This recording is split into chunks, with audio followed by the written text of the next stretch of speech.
चलिए जानते हैं आज के देश और दुनिया के महत्वपूर्ण 20 बड़ी खबरें सिर्फ 5 मिनट में। पर अभी तक आपने इस वीडियो को लाइक नहीं किए हैं तो लाइक कर लीजिए, चैनल पे नए हैं तो चैनल को सब्सक्राइब कर लीजिए। तो चलिए वीडियो को स्टार्ट करते हैं।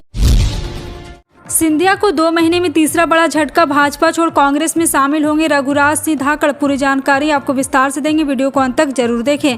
बता दें कि मध्य प्रदेश विधानसभा चुनाव से पहले सत्ताधारी दल बीजेपी में भगदड़ की स्थिति उत्पन्न हो गई है। एक के बाद एक भाजपा के कद्दावर नेता पार्टी छोड़कर कांग्रेस में शामिल हो रहे। इसी क्रम में गुरुवार को सिंधिया के करीबी नेता रघुराज सिंह धाकड़ कांग्रेस में शामिल हुए। बैजनाथ सिंह यादव, राकेश गुप्ता के बाद रघुराज सिंह धाकड़ के रूप में सिंधिया को 2 महीने में तीसरा बड़ा झटका लगने वाला है। रिपोर्ट के मुताबिक कोलराम विधानसभा के धाकड़ समाज के कद्दावर नेता, सिंधिया समर्थक, भारतीय जनता पार्टी के प्रदेश कार्य समिति सदस्य रघुराज सिंह सैकड़ों वाहनों के काफिलों के साथ भोपाल रवाना होंगे। यहां प्रदेश कांग्रेस अध्यक्ष कमलनाथ के साथ वो कांग्रेस पार्टी की सदस्यता लेंगे। रघुराज सिंह धाकड़ कांग्रेस पार्टी के पुराने नेता थे। वे किसान कांग्रेस के जिला अध्यक्ष भी रहे। अब रघुराज सिंह एक बार फिर कांग्रेस में वापसी हो रहे हैं। और आपको बता दें कि रघुराज सिंह धाकड़ जिस समाज से आते हैं उस समाज की कोलराज विधानसभा में 30,000 से अधिक वोटें हैं। इन्हीं वोटों पर सेंध लगाने के लिए कांग्रेस धाकड़ को पार्टी में शामिल करा रहे हैं। और आपको बता दें, मीडिया रिपोर्ट में दावा किया जा रहा है कि विधानसभा चुनाव में कांग्रेस धाकड़ को कोलराज विधानसभा से अपना प्रत्याशी भी घोषित कर सकती है। बता दें, विधानसभा चुनाव जैसे जैसे नजदीक आ रहा है, केंद्रीय मंत्री ज्योतिरादित्य सिंधिया की मुश्किलें बढ़ती जा रही। पिछले 2 महीनों की बात करें तो 3 बड़े नेताओं ने सिंधिया का साथ छोड़कर कांग्रेस का दामन थाम लिया। धाकड़ से पहले वरिष्ठ नेता बैजनाथ सिंह यादव, राकेश गुप्ता बीजेपी सिंधिया का साथ छोड़ चुके हैं। लोकसभा में अविश्वास प्रस्ताव पर चर्चा के दौरान कांग्रेस नेता राहुल गांधी के फ्लाइंग किस को लेकर विवाद छिड़ गया। केंद्रीय स्मृति ईरानी ने जहां सदन के भीतर उनके इस व्यवहार को आलोचना की, तो वहीं बीजेपी की महिला सांसदों ने स्पीकर से इसकी लिखित शिकायत की है। इधर इंडिया गठबंधन के नेताओं का कहना है कि बीजेपी को नफरत की आदत हो गई है और उन्हें मोहब्बत समझ नहीं आती। इन तमाम बहसों के बीच आचार्य प्रमोद कृष्णम ने भी इस पूरे मुद्दे पर अपनी राय रखी। राहुल गांधी के फ्लाइंग किस पर छिड़े घमासान के बीच आचार्य प्रमोद कृष्णम ने भी पूरे विवाद पर अपनी बात रखी। प्रमोद कृष्णम ने इस मुद्दे पर बीजेपी का नाम लिए बिना निशाना साधा और कहा, जो लोग मिसाइलें दागते हैं वो आज राहुल गांधी के एक फ्लाइंग किस से डर गए हैं। लोकसभा चुनाव से पहले जातीय जनगणना की मांग पर सियासत जारी। बिहार में जातीय सर्वे पर पटना हाईकोर्ट की लगी रोक हटने के बाद बसपा सुप्रीमो मायावती ने अखिलेश यादव ओबीसी समाज की आर्थिक, सामाजिक और शैक्षणिक स्थिति का सही आकलन करने के लिए उत्तर प्रदेश में भी जातीय जनगणना की वकालत प्रमुखता से की। उन्होंने यूपी में जातीय सर्वे नहीं कराने पर बीजेपी सरकार को आड़े हाथों लिया। अगले वर्ष अप्रैल मई में संभावित लोकसभा चुनाव 2024 को लेकर बीजेपी के सामने बड़ी चुनौती है। वो इसलिए क्योंकि 2019 के लोकसभा चुनाव के बाद कई राज्यों में हुए विधानसभा चुनाव से पार्टी को पराजय का मुंह देखना पड़ा था। अब आगामी लोकसभा चुनाव में बीजेपी की इन राज्यों में क्या संभावनाएं हैं, इसे जानने के लिए अभी हाल ही में हुए इंडिया टीवी सिनेक्स के सर्वे पर नजर दौड़ानी होगी। बीजेपी को 2019 के बाद हुए विधानसभा चुनाव में महाराष्ट्र, झारखंड, दिल्ली, पश्चिम बंगाल, हिमाचल प्रदेश में हार का सामना करना पड़ा। इसमें दिल्ली और पश्चिम बंगाल में बीजेपी की स्थिति बहुत ही खराब रही थी। पश्चिम बंगाल के नतीजे सर्वाधिक चौंकाने वाले थे। यहाँ पार्टी का वोट परसेंट बढ़ने के बावजूद करारी शिकस्त झेलनी पड़ी थी।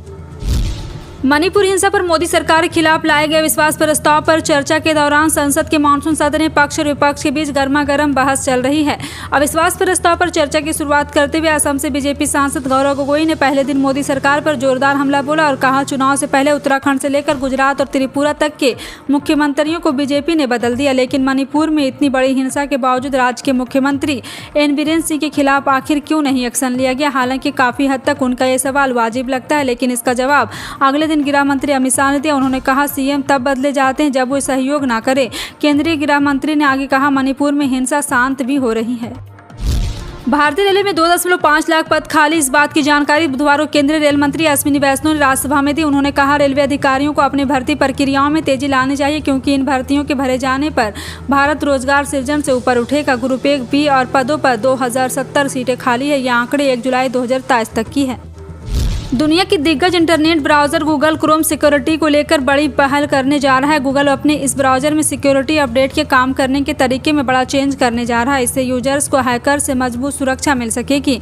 आपको बता दें, क्रोम का एक प्रमुख एडिशन हर महीने शिप होता है। गूगल क्रोम अपने यूजर्स को नई रिलीज के बीच सिक्योरिटी अपडेट भी भेजता है, लेकिन एक नए ब्लॉग पोस्ट के मुताबिक आने वाले समय में यह सब बदलने जा रहा है। गूगल क्रोम में अब तक देखा गया है कि सिक्योरिटी अपडेट हर 2 हफ्ते में आते रहे हैं।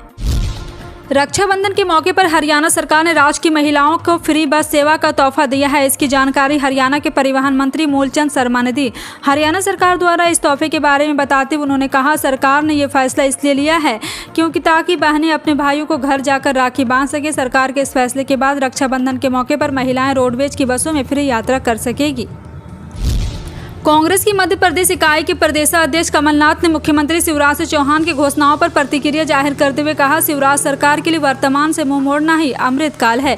जी हां, आपको बता दें, कमलनाथ ने ट्वीट कर कहा, वर्तमान से मुंह मोड़ना कभी भूतकाल तो कभी भविष्यकाल में जीना शिवराज सरकार का अमृतकाल बन गया। शिवराज जी अरबों रुपया प्रचार पर लुटा बहकर बहनों से कह रहे हैं कि उन्हें 3000 रुपये महीना देंगे। जिस सरकार की आयु 3 महीने भी नहीं बची है, वह सरकार 3000 की बात कर रही है। उन्होंने आगे कहा, जिनकी देने की नीयत होती वह ना तो मोल भाव करते और ना कल परसों पर बात टालते। उन्होंने बरसों से कुछ नहीं किया, वही कल और परसों करते हैं।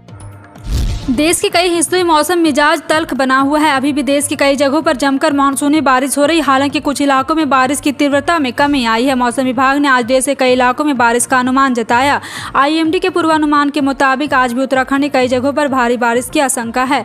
फिलहाल आपका इन सभी खबरों पर क्या कहना है, कॉमेंट सेक्शन में टाइप करके जरूर बताएं। इसी तरह के पल पल की अपडेट जानने के लिए जुड़े हैं आप अपने NTS न्यूज चैनल से। मिलते हैं अगली बड़ी खबर में, तब तक के लिए जय हिंद।